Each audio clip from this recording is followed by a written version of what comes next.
bonjour à tous et puis merci surtout de participer à cette troisième médiévale puisque c'est la troisième année consécutive que nous organisons cette fête.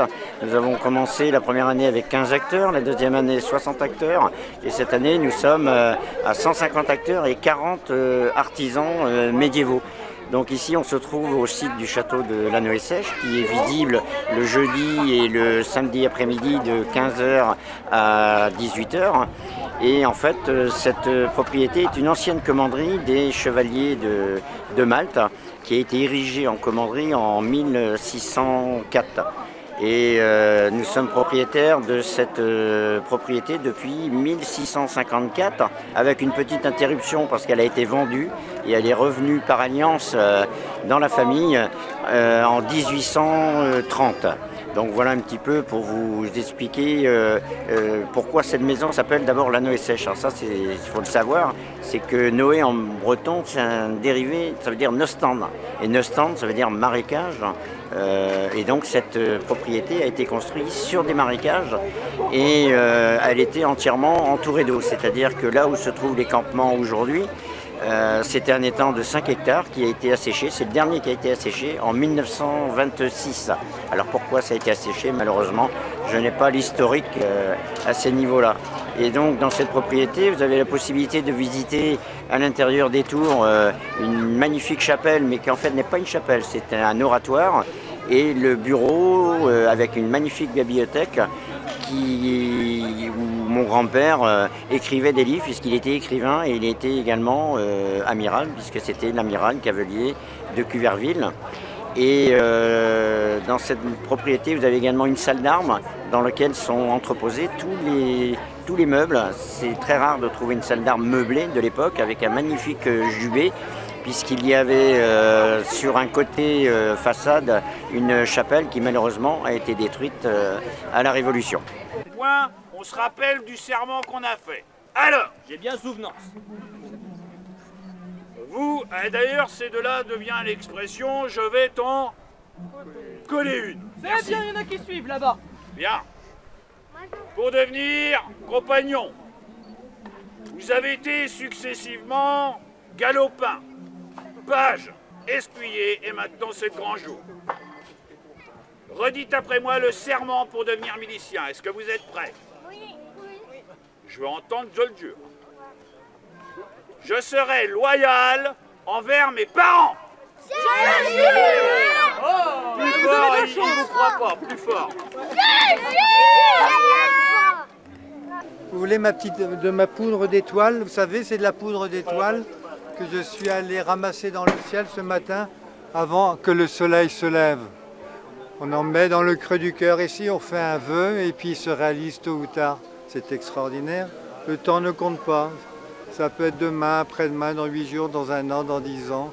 Une nuit ou un jour, qu'importe de toute façon.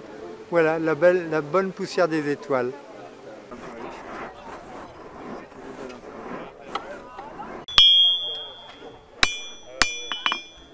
Voilà.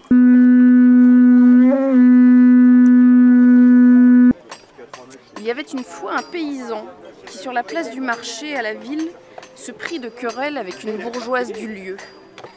Il n'était pas trop dans son tort, mais il s'y est mis à traitant la dame de vieille gore, autrement dire vieille vache.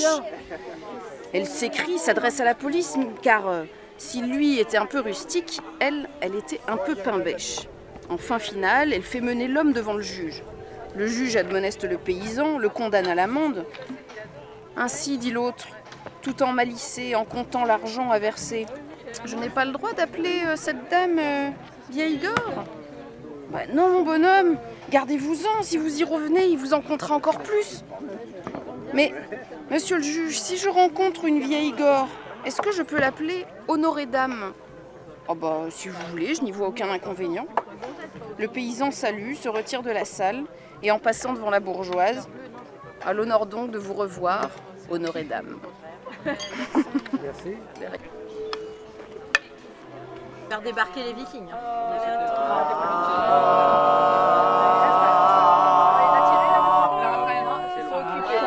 Chanson, faut lui mettre À chaque chanson, on lui met le canon. Là il est trop haut, là il est trop bas, là il est trop loin, là ça me va bien. À la vie qu'on mène. Amen. Arbro.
Alors, touchez à ces poissons.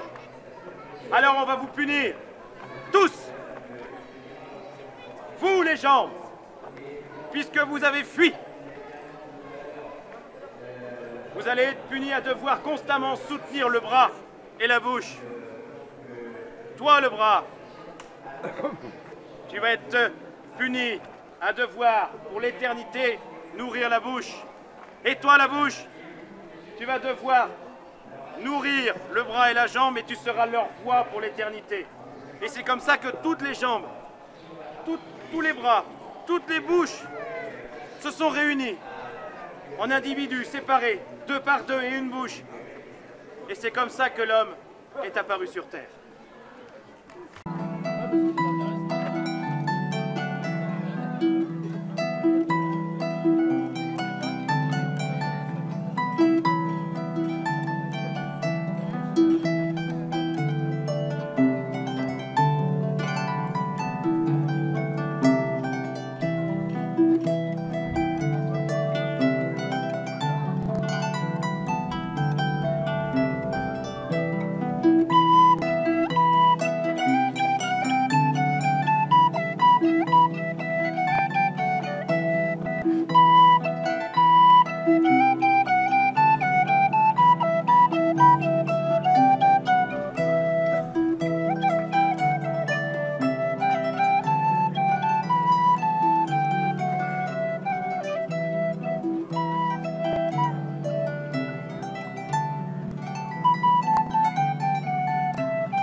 Ouais, là. Ouais, c'était avant, elle n'a pas accroché. Les conciliations proposées. Non. Manifestement, les termes sont rejetés par le seigneur de Roosevelt. Non mais monsieur, je vous en prie. Je vous en prie.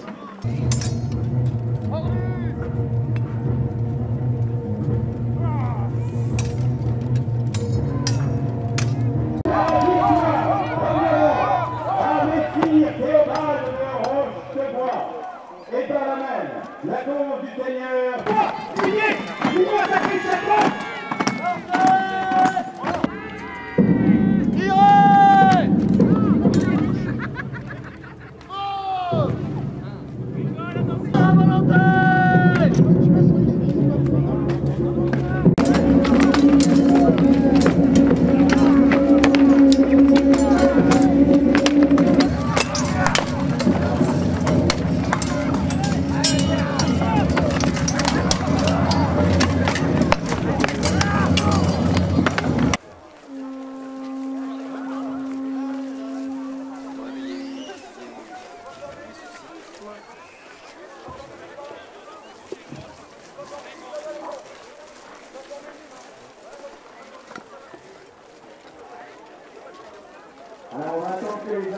descendre.